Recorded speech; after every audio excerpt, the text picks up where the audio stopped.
So, Codie, it's you have such an interesting background. I saw somewhere on your website that you said you called yourself a reformed journalist, I think. Uh, what do you mean by that? Yeah, I used to be a conflict journalist covering the border regions of the US and Mexico. I wrote stories about human trafficking and drug smuggling and anything that was to deal with sort of um, separation of humanity by a sort of physical border. And I realized at some point that I thought, it was wonderful to bring awareness, but I wanted to do more than that. And so I started to see a few of the problems of journalism, at least in my day, and I think they've probably manifested maybe a little bit more today, and felt like bringing awareness was important, but you have to back it up with other things like, money being the circle of power. And so I think that's what I mean by that. Interesting. So, how did you make that transition into from that to what you do now? Well, that was quite a few years ago. So that would have been like 13 or 14 years ago. And at the time, I was in college when I was writing those stories. I graduated a year early from the Honors College and did my dissertation on human trafficking. And and at that point, I had one individual mentor that was actually my law professor. I was considering going to law school at the time. And we talked about sort of what I thought was the epicenter of power. We just talked about it, money, and that I really didn't understand it very well. I didn't come from a wealthy family, very middle class. And so I said, I want to understand sort of how do finances work and how does money work? And so I ended up going and working in finance for a series of years. And I think, with an eye of how could I bring more people that looked like me, more people of different, opinion and background into the finance industry so that we could understand this language of money and maybe make a little bit of difference. I think the way that I got that first job was actually just from going to a Latinos in Finance convention and sort of asking a lot of dumb questions about an industry that I didn't really understand too well at the time. Well, it sounds like they probably weren't dumb questions. I'm sure some people were impressed. But what you talk about being a contrarian investor. What exactly made that seem appealing to you? Well, I think the things that we're taught in school aren't what we should be taught. This is maybe more of a normalized idea now, but I can't remember the last time I had to name different types of mitochondria, and I can certainly remember the last time that I needed to figure out how to decrease my tax burden. And so when I think about being a contrarian investor, for me, there's sort of a three-pillared approach, which is I'm trying to get to free thinkers. That's what I'm really interested in at the end of the day. People who can think for themselves, think critically and unemotionally, remove the emotion from the rationality. But the way that you get there, in my opinion, is first, you really can't have anything until you have Maslow's hierarchy of needs, right? Financial freedom being, in my view, sort of the Maslow's hierarchy of today. And so once you have financial freedom, then you can get to personal freedom. You can decide what you want to do with your day. You can decide how you spend your day. You can decide how you spend your money. And then finally, you can get to philosophical freedom, which is your ability to think freely or critically. And so when I think about contrarian investing, it's all about how can I get as many people as possible to financial freedom in order for them to move up through the hierarchy to eventually get to philosophical freedom or their ability to think for themselves. And I think if we had more people that were actually able to do that, that weren't scared by what other people think, that aren't scared by sort of conventional norms, then we'd have a more interesting and perhaps free society. And so that's what I mean by a contrarian investor, as many ways to get people to financial freedom as possible that typically you aren't taught. Interesting. And you've been investing in the cannabis space, right? Like you have done some work there. Yeah.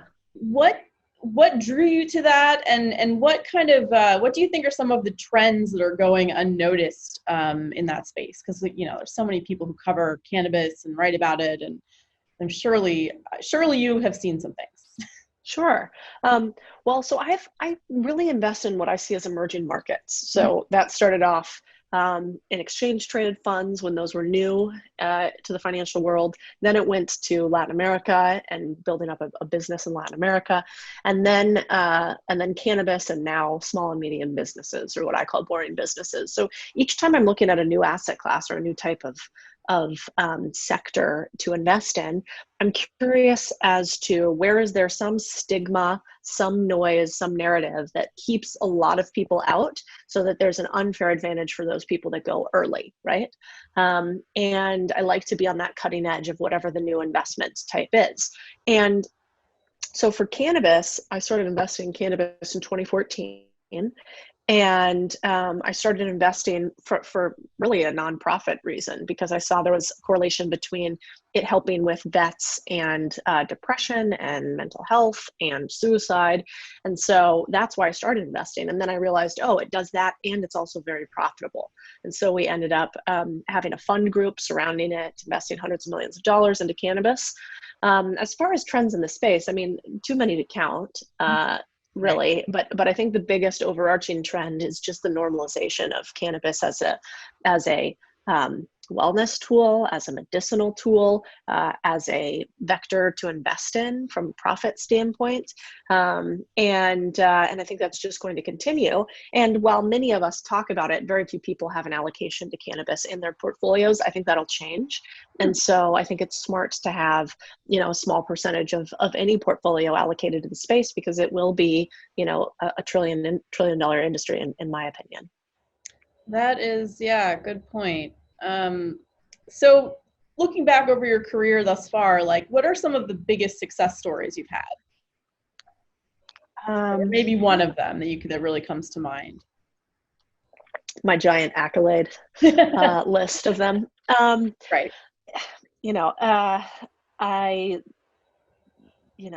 not sure. I think, you know, I've been lucky in my career in many aspects to continue to just curiously ask a lot of questions, and have that drive to some sort of return. I built up a pretty big, you know, multi-billion-dollar business in Latin America, and then our couple $100 million business in cannabis. And then, you know, now I think the part that I'm most interested in is we have a couple 100,000 people that are on our email list at Contrarian Thinking. Mm-hmm. And now thousands of people that have emailed us and called and said that, you know, they have actually taken action on some of the ideas that we have, and moved themselves towards financial freedom, or actually achieved it. And so at this point, I think that's the thing that I'm most proud of, I suppose, is that I wish that I had known how to derive passive income streams, so I didn't have to rely on a job that I didn't love at a certain point. And I love being able to have a hand in helping people achieve it, although they have to do all the work themselves. But yeah, I mean, those are some of the wins, I think. Yeah, it is also interesting how you, so contrarian thinking, you also have unconventional acquisitions. What are those? What exactly do you do with those? You talked a little bit about that. Yeah, so Contrarian Thinking is our email newsletter. So it goes out to 100,000 people once a week. And basically how I explain that is we're getting people to free their minds and their bank accounts. And so it's this two-pronged approach. And we have a premium newsletter that goes with it, where every single month we have a playbook. And in this playbook is actual guides, steps, resources for how to achieve a new income stream. So, you know, they say that the average millionaire has anywhere from 7 to 10 streams of income, right? And my goal is that for each person that comes into Contrarian Thinking, by the end of a 12-month period, they can have 12 different income streams with a guidebook and how to actualize those.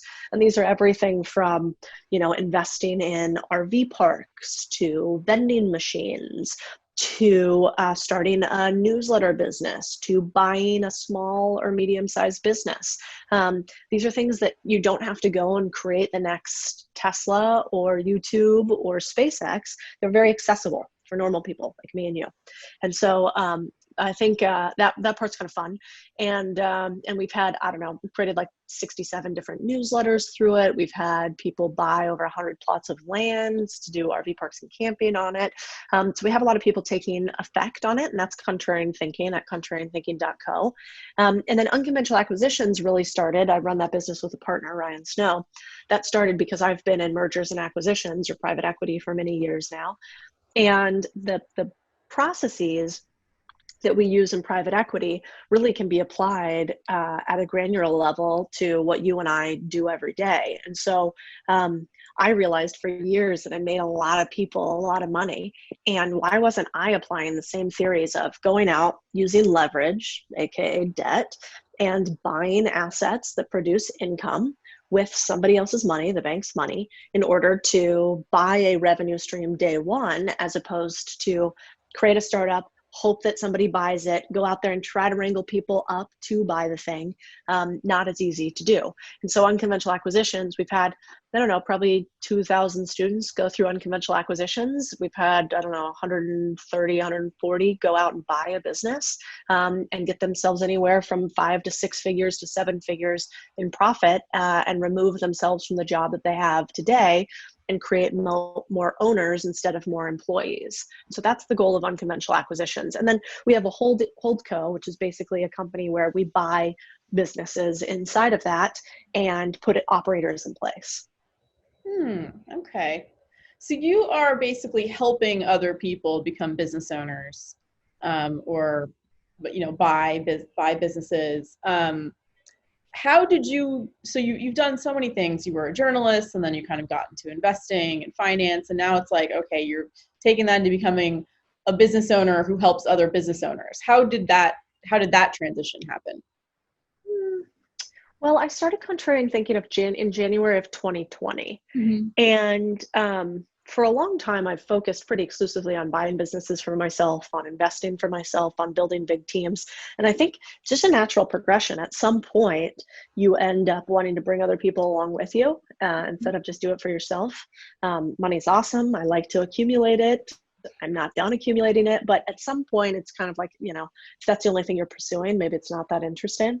And so I think the part that's interesting for me is being able to share some of the secrets that I wish I knew when I was first in finance. And maybe it comes back to that original comment on being a journalist. That's like, you kind of can't take it out of your bones. And I'm sure you can relate, but if what you do is ask questions, break things down, try to get to the heart of it, and then regurgitate it so that you can understand it better, you can't help but continue to do that in different iterations. So I think that's what Contrarian Thinking and Unconventional Acquisitions is. It's we're going out and doing the thing. Why not pull other people along with you instead of just make money for yourself? And thankfully, there's like a whole universe of humans that do that these days, And so I want to keep doing more of that, in as much as it's useful to other people. Awesome.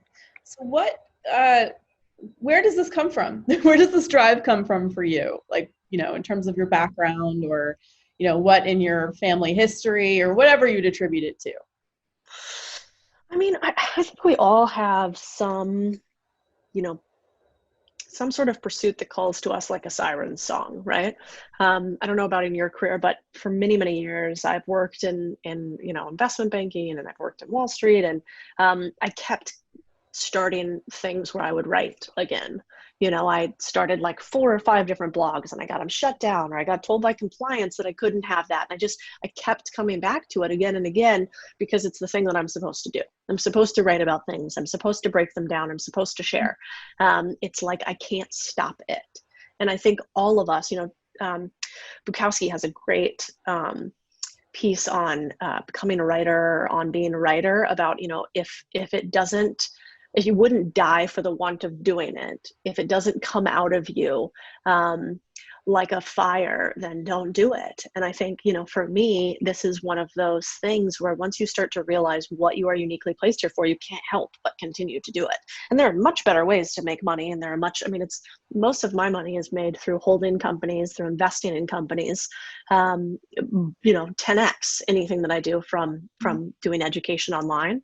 But it's something that I just can't sleep for the want of. So I feel very lucky that I found that early on. And I think everybody's got that thing.